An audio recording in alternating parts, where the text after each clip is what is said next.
Hello everyone and welcome back to the channel. In today's review we're going to be taking a look at the newly released mechanical team MT04 Hightower. Now if you are in the market for picking this figure up, it is available and in stock right now over at the Icon store, and for that of course I will leave a link down in the description box below, and be sure to use discount code Prime vs Prime for a total off of your order. Taking a look here at Hightower, very similarly to some of the previously released MT figures, this is basically an enhanced and upscaled version of the Transformers Studio Series representation. Of course, this time round we have got a ton of diecast with this figure, as well as an entire new contraption here at the top. We also finally do get the enemy Scrotum here, so Mechanical Team's version of Devastator will indeed include one of his most iconic design traits, and we get a fantastic paint deco with this figure. Starting off here, firstly we'll begin by taking a look at Hightower's head sculpt. You can see that for the most part it is pretty much identical to what we got with the original Studio Series version. However, in my opinion, with the enhancement in terms of the scale, as well as the new paint applications, it gives you a better appreciation of the original head sculpt. You can see that we've got some fantastic mechanical details going on there for the main faceplate. As we take a look here down to the torso, you can see that we do have this entire bracket assembly over the top, which is very accurate to some of the initial concept art that we did get for Hightower in the Revenge of the Fallen movie. Of course, we do get the very tiny T-Rex-esque arms here at the bottom with some fantastic detail here, such as the red lights, as well as some nice silver details, and also some copper here on the actual T-Rex arms. As we take a look here at the legs of Hightower, you can see that these two have also been given a very similar paint treatment, and I think that the sculpt work for a KO has once again come out really nice and crisp. Something which is worth noting is that due to this figure having some die-cast materials, he can actually withstand the weight. These very spindly T-Rex legs I have found to have no issue supporting the figure when posing him into some slightly more dynamic poses, and as we take a look at him here from a side perspective, you can once again see that the paint application does indeed continue. Taking a look at some of the newly designed elements of this figure, of course we now have this entire massive contraption here at the top. I am unable to give you a full shot of this figure due to just how huge he is,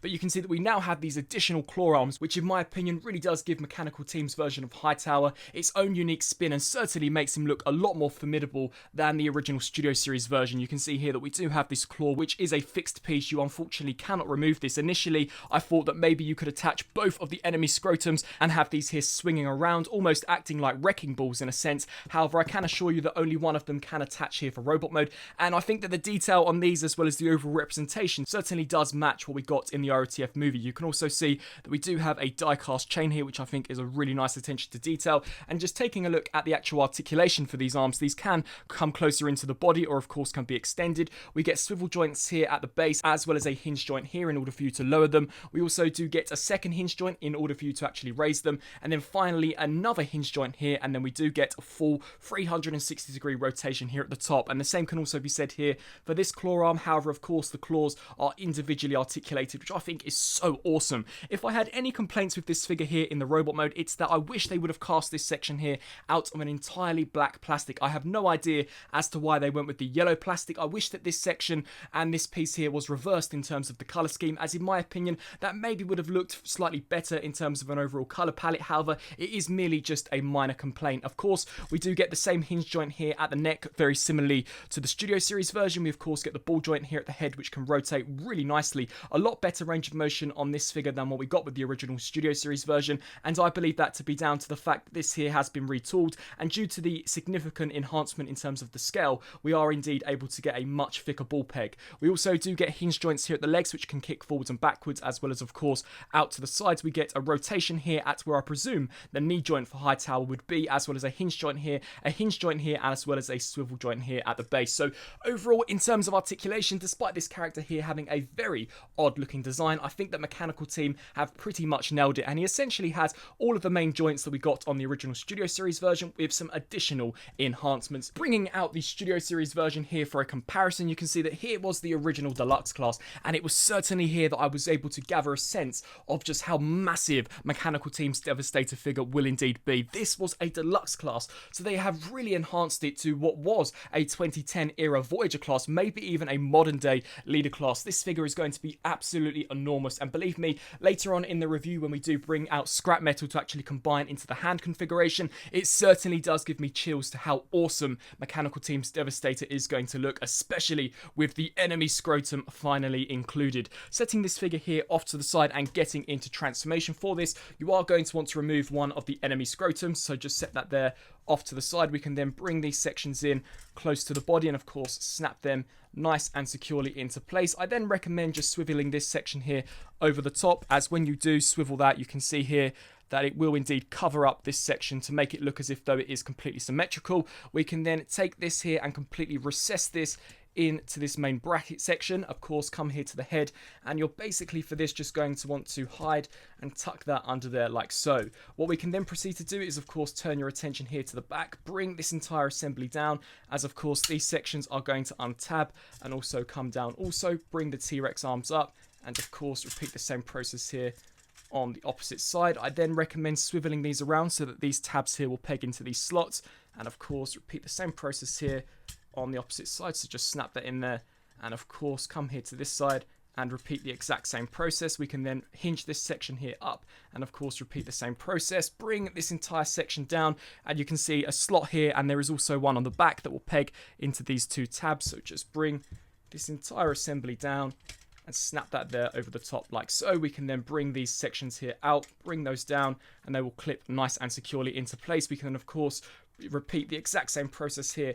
on the opposite side, bring up this entire structure here, and then of course straighten out the crane assembly, bring this down so that we are left with a little bit more of a natural orientation. And here we have Hightower fully transformed up into his construction vehicle alt mode. And once again, if you have the original Studio Series version, you'll pretty much know what to expect in terms of the way that this vehicle mode here looks. However, of course, we do have some brand new paint applications, as well as this entire assembly here, which does look slightly different. Once again, in my opinion, I would have much rather this entire crane section here had been cast in a black plastic, as I really don't like the look of the yellow. Bringing in the Studio Series version here for a comparison, I think that this figure pretty much does everything correct other than this section here. You can see that I think the black complements the overall design a lot better, and to me better matches what we would see from a real life representation. But once again, you can see in terms of the scale, the mechanical team's version of Hightower absolutely dwarfs what we got here with the Studio Series version. So once again, a very impressive figure. Taking a look at the details, you can see that here for the side of the vehicle,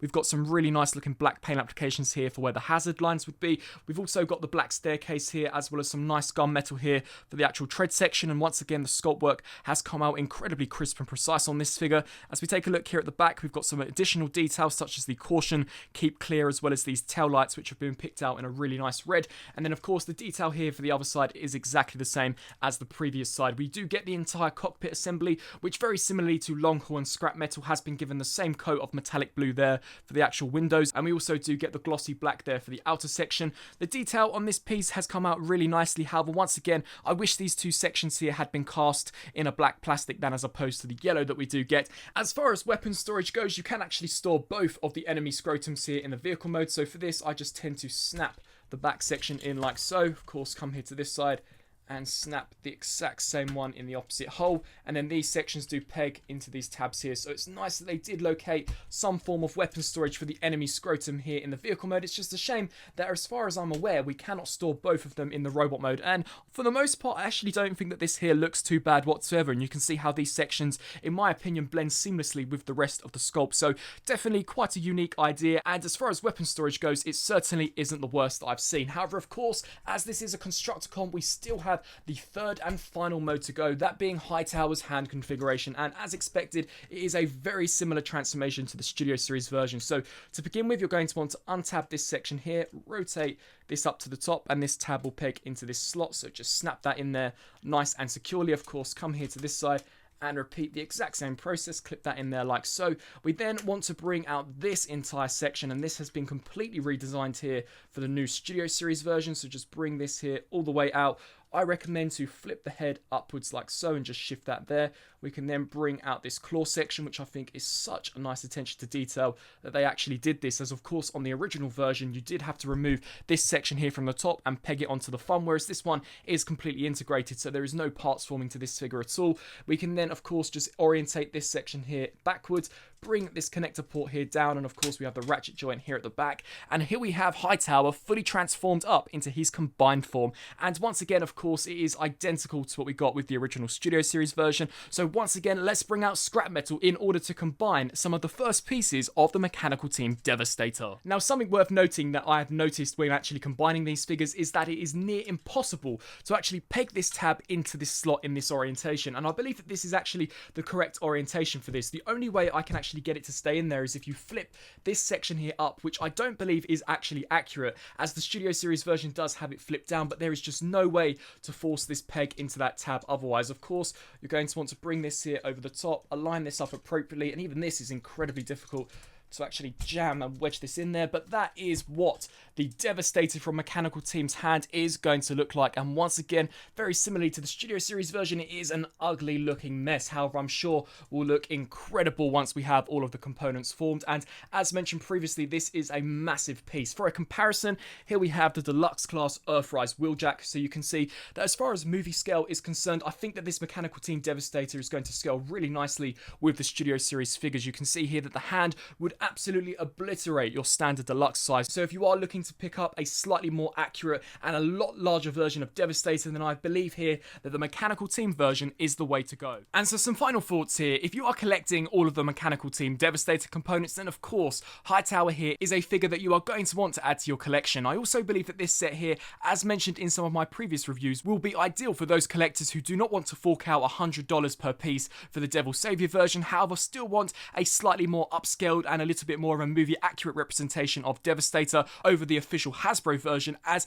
in my opinion this is superior when compared to yet again the Hasbro version. This figure here has diecast. It of course comes with the enemy Scrotum, one of the most iconic design traits from a Michael Bay Decepticon, and was actually one of the elements that was missing that I know many collectors were frustrated about when Hasbro did release their version of Devastator. I also do really like the new additional components. I'm loving that Mechanical Team do appear to be altering the sculpts of these figures and are not simply just upscaling them. Whilst most of the pieces are identical in terms of their details to the Studio Series versions, it's nice that they do put their own spin on these figures and do add additional components such as the claws here at the top, and of course the completely new redesigned section there for the thumb. I think that it's fantastic. In terms of drawbacks, I do not like the colouring at all here for this entire section. As mentioned in the review, I would much rather that be black, but that really is my only critique, and of course it would be very simple to just paint that black or just spray it black, so I guess overall it's not a massive deal breaker. So with all that being said, if you are in the market for picking this figure up, he is available and in stock right now over at the Icon store,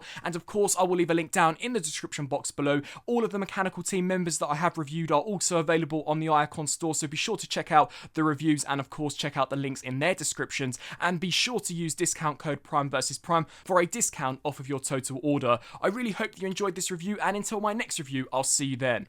Thanks for watching.